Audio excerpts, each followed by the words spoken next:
पनि गरौँ न दुईजनाको दोहोरी केही टुक्काहरू एक दुईवटा तपाईँलाई मनपर्ने गीतमा पनि सुनाउँला। पहिला चाहिँ तपाईँको गीत एक टुक्का अनि त्यसपछि खेम्जीले पनि आफूलाई मन परेको टुक्का त्यो गीतबाट गाइदिनु। भोकले मर्ने होला कि त रोगले मर्ने होला, कति साह्रै नरमाइलो हुने भयो चोला।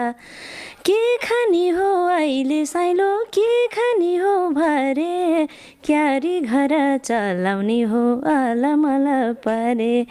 मरिन्छ कि साइलो भयो जीवन नरमाइलो, के हुने हो साइलो भयो जीवन नरमाइलो। Thank you. तपाईँको पनि एक टुक्का। नरौ नरौ मेरे सानो रोएर केही हुन्न, आफूसँग नभएपछि पर्छ कुरा सुन्न।